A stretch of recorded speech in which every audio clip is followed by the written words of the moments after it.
When I was little, I wanted to be the next Anne Hathaway. I adored her for being smart and pretty and talented. Her movies were always playing on my TV. So, I became a theater kid. I loved it because the possibilities were endless. I could be Rapunzel, or Mary, the mother of Jesus, or a bus conductor, anything. After the years passed, however, I found a new dream: the microphone. I did anything and everything available under the sun that had anything to do with the microphone, other than singing, of course. I was emceeing left and right, I was doing newscasting, speech, storytelling competitions, and then I got into debate. And then lastly, Model United Nations. Nevertheless, I used to get very bad panic attacks before I held the microphone. And it's not because I had stage frights, but because I was so scared of not doing things perfectly. I had all these dreams of winning competitions and delivering the perfect speech. My dreams were always limitless, but they scare me. They're lofty and ambitious, and I know that if I do not achieve them, I would be the one most disappointed. But I've realized that dreams are supposed to be scary. They are the drive that we need to continue developing every day. In fact, if your dreams do not scare you and make you tremble and uncomfortable, then you're probably not dreaming enough. In reality, though, we don't always have lofty dreams, don't we? After high school, for example, I was completely lost. I still love the microphone, but just like Anne Hathaway and the theater stage, it was just not satisfying me anymore. I could not find a dream that I was terrified of until I dived into the world of child welfare. So, let me take you back to when this dream started. In early 2020, when the pandemic crushed arguably everyone's dreams, my grandpa unfortunately passed away due to leukemia. He lived in this little port town in Indonesia called Ende, which is a complete juxtaposition from the city life that I was living in Bandung, on the other side of the country. But after I landed in Ende for my grandpa's funeral, the country went into lockdown. So at the time, I had built this vision in my head, right, of an exciting university life in Tokyo. But I felt this dream slipping away from my fingers day by day because there was no certainty of when or even if I could leave for Japan. So to distract myself from this dilemma, I started volunteering in a child welfare NGO right across the street from my grandparents' house. One day, I was just talking to the NGO worker there about my normal life, how I love public speaking and that I was going away to Japan for university. It was a completely normal conversation, but by the end of it, this NGO worker, she looked at me and then she said, "Chica, you have to come with us on our next trip to this tiny little village. You should coach the children there in public speaking since you loved it so much." I thought, why not? And so I said, okay. Little did I know that this okay would change the way that I dream, probably forever. So the next week, we made the 4-hour car journey through the mountains and forests to this tiny little village. There was no cell reception, so this place was almost completely isolated. To start the event, the NGO worker asked one question: what dream should we not have, kids? Without missing a beat, all 20 kids, everyone in that room answered in unison, "Farmers!" I was completely shocked. Two thoughts crossed my mind. One, this sounds incredibly classist. And two, why should these children avoid becoming farmers? I mean, these are kids who grew up in a community where the majority of the population were farmers. Their grandparents, their parents, aunts, uncles, everyone were farmers. Frankly, I was taken aback and also a little bit offended. But the show must go on. So I continued with my session as planned, and because these kids were only 3-4 years younger than I was, it wasn't that hard to make connections. They were asking me about how it was like living in the city, how I got into a university abroad with a scholarship, how I practiced public speaking. I was flattered that they were so curious. But later that night, I asked the NGO worker about that farmer question that had been bugging me all day at this point. As a response, she looked at me and then she asked me, "Chica, what is your dream?" At the time, all I knew was that I wanted to work for the United Nations. And so she asked me, "Why?" I said, "Well, because of Model United Nations. I was so active and involved in it." And then she asked me one final question, a question that I still think about today. If you never knew what Model United Nations was, if you had never been introduced to it, would you still have dreamt of working in such a prestigious organization? It was then that I realized that when those kids say, "Don't become a farmer," it's not because they look down upon farmers. Don't become a farmer is their way of saying, dream bigger. I am able to dream big today because I am fortunate enough to have been able to afford having scary, terrifying, unlimited dreams.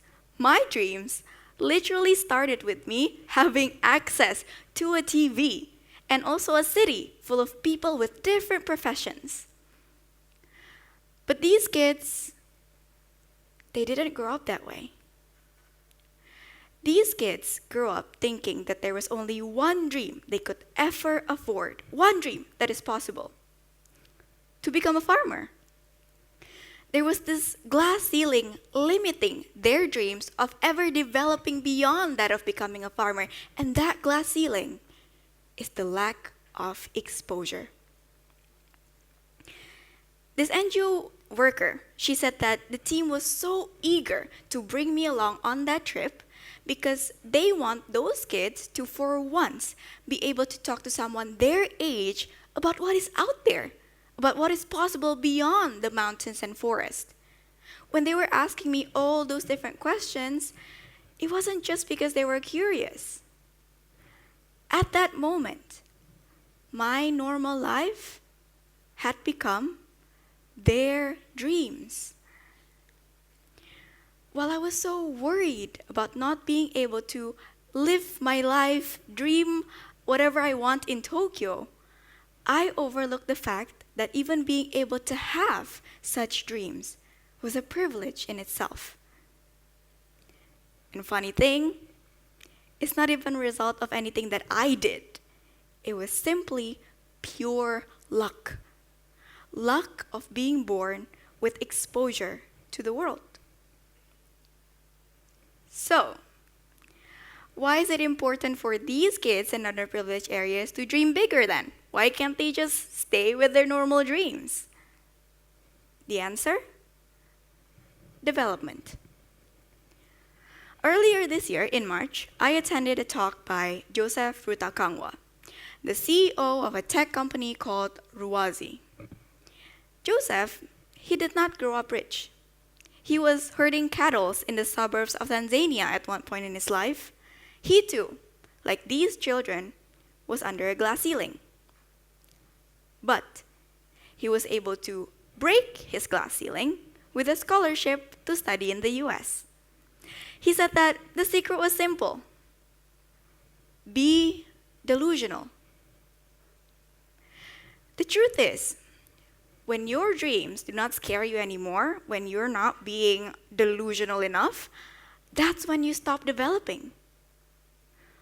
For us, being delusional is easy.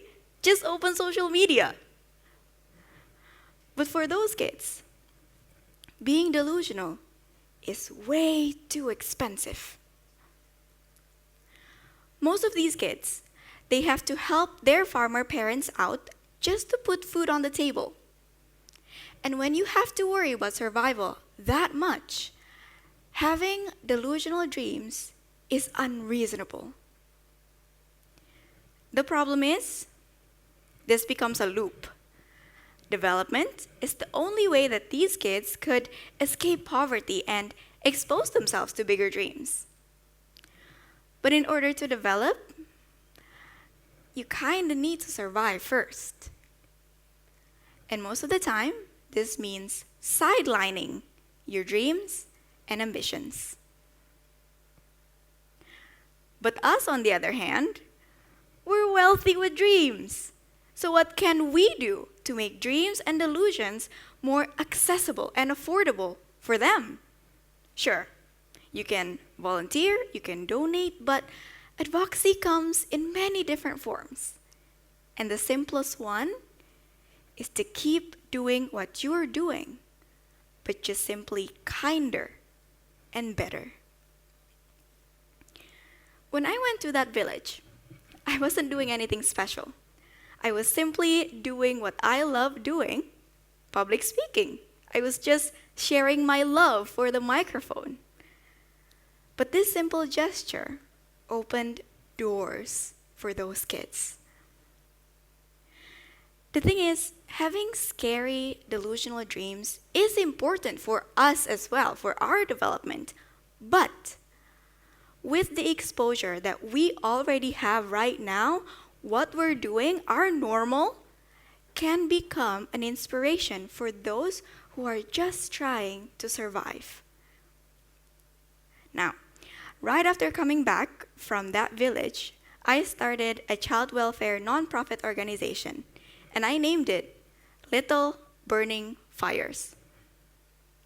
I believe that all of us have some sort of fire within us, something that makes us want to get up and take action. And this can be anything. It can be a cause that you're passionate about, or maybe a business you want to start, anything. This fire, no matter how small it is, it burns. It radiates and it lights everything around it on fire. So now imagine what our fires can do for those who can't afford to have their own fires right now. Our scary dreams are our little burning fires keeping us going. And so if we keep this fire alive, we can encourage others to grab a match themselves and light their dreams on fire as well. Remember, exposure is key to breaking that glass ceiling. My exposure was Anne Hathaway. But you can be their exposure just by burning like you usually do, but just brighter. I can't find a better example for this message than the person who led me to Ende in the first place, my grandpa, Apin. He was a very simple man. He migrated from China in the 1950s. He opened his own car spare parts shop. He loved his coffee and cigarettes, probably a little too much. He spent most, if not all, of his days in his shop talking to customers. On our way back from that village, our driver asked me if I was Apin's granddaughter. I wasn't surprised because my grandpa was pretty well known in the city of Ende. He said that he was actually quite good friends with my grandpa before he passed. He used to love stopping by my grandpa's shop because my grandpa would never fail to offer him a cup of black coffee and some cigarettes after his long drives. With his eyes still on the road, he said, "Your grandpa was a kind and honest businessman. He inspired me to open my own car workshop and become a business owner myself, not just a driver.